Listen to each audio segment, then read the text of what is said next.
Hello అండి, welcome back to easy cook channel. ఎలా ఉన్నారు అందరూ? ఈరోజు మనం మురిపాలతో జున్నుని ఎలా ప్రిపేర్ చేసుకోవాలో చూద్దామండి.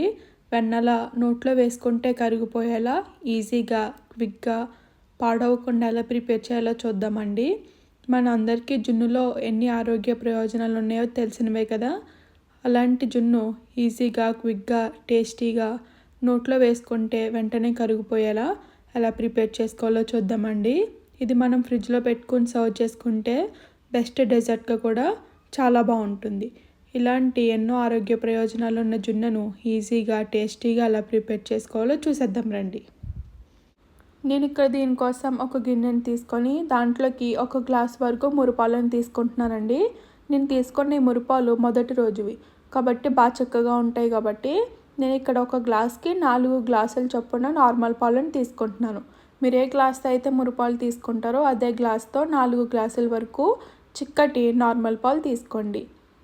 ఇప్పుడు దీంట్లోకి రుచికి సరిపడా బెల్లాన్ని యాడ్ చేసుకోవాలండి. నేను ఇక్కడ 2 కప్పుల వరకు బెల్లాన్ని తీసుకుంటున్నాను. ఇది సుమారుగా 1/2 కేజీ అయితే సరిపోతుంది తీపి కరెక్ట్గా. ఒకవేళ మీకు మొత్తం బెల్లం ఇష్టం లేకపోతే కనుక సగం బెల్లం సగం పంచదారని కూడా యాడ్ చేసుకోవచ్చు. నేను మొత్తం బెల్లాన్నే తీసుకుంటున్నాను. ఇది మొత్తం ఈ పాలలో బాగా కలిసిపోయేలా ఇలా నలుపుకుంటూ కలిపేసుకోండి. ఇలా కలుపుకోవడం వల్ల బెల్లం తొందరగా కరిగిపోతుందండి.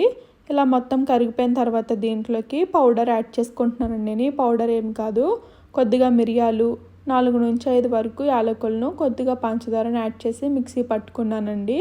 ఈ పౌడర్ యాడ్ చేసుకోవడం వల్ల జున్నుకు మంచి ఫ్లేవర్ యాడ్ అవుతుంది, అలాగే టేస్ట్ కూడా చాలా బాగుంటుంది. ఈ పౌడర్ కూడా ఈ పాలలో బాగా మిక్స్ అయిపోయేలా ఒకసారి బాగా కలిపేసుకోండి. ఇలా బాగా కలిసిపోయిన తర్వాత దీంట్లోకి తీపి సరిపోయిందో లేదో ఒకసారి చెక్ చేసుకోండి. ఒకవేళ మీకు తక్కువ అయితే కనుక పంచదార కానీ బెల్లం కానీ యాడ్ చేసుకొని కలిపేసుకోవచ్చు. ఇలా కలుపుకున్న తర్వాత దీన్ని పక్కన పెట్టుకొని ఒక స్ట్రైనర్ అలాగే మనం జున్ను వండే గిన్నెని తీసుకోండి. దీంట్లోకి మనం ముందుగా కలిపి పెట్టుకున్న ఈ పాలను మొత్తం స్ట్రెయిన్ చేసేసుకోండి. ఇలా స్ట్రెయిన్ చేసుకోవడం వల్ల బెల్లంలో కానీ యాలకుల్లో తురకలు కానీ ఏమైనా ఉంటే అన్ని పైన ఉండిపోయి జున్ను నీట్గా ఉంటుంది. ఇలా స్ట్రెయిన్ చేసేసుకున్న పాలను తీసుకొని పక్కన పెట్టుకోండి. ఇప్పుడు స్టవ్ పైన ఒక గిన్నెను కను లేకపోతే ఒక ఇడ్లీ పాత్రను కానీ పెట్టుకొని దాంట్లోకి ఒక పెద్ద గ్లాస్ వరకు నీళ్ళని యాడ్ చేసుకోండి. నీళ్ళు కొద్దిగా ఎక్కువగానే పడతాయండి. ఇలా యాడ్ చేసుకున్న తర్వాత దీంట్లోకి ఒక ప్లేట్ కానీ లేకపోతే స్టాండ్ని కానీ పెట్టుకొని దీనిపైన మనం ముందుగా కలిపి పెట్టుకున్న జున్ను పాలను జాగ్రత్తగా దీంట్లో పెట్టేసుకోండి. ఇలా పెట్టుకొని మనం మూత పెట్టి ఒక 20 నిమిషాల పాటు మీడియం ఫ్లేమ్లో ఉడికిస్తే జున్ను రెడీ అయిపోతుందండి. స్టార్టింగ్లో స్టవ్ను హై ఫ్లేమ్లో పెట్టి ఒక 5 మినిట్స్ తర్వాత మీడియం ఫ్లేమ్లోకి అడ్జస్ట్ చేసుకోండి, సరిపోతుంది. ఇలా ఒక 20 నిమిషాలు ఉడికేసరికి జున్ను పర్ఫెక్ట్గా ఉడికిపోతుందండి. ఒకవేళ మీకు ఉడికిందా లేదా అని డౌట్ ఉంటే కనుక ఇప్పుడు నేను చూపిస్తున్నట్టుగా ఒక షార్ప్ ఆబ్జెక్ట్ షాక్ కానీ ఏదైనా తీసుకొని ఇలా గుచ్చి చూడండి. మనకు దీనికి అంటుకోకుండా వచ్చేసిందంటే మనకు జున్ను రెడీ అయిపోయినట్టే. ఇలా రెడీ అయిపోయిన తర్వాత స్టవ్ ఆఫ్ చేసేసి ఇది తీసుకొని చల్లార్చుకోవడానికి పక్కన పెట్టుకోండి.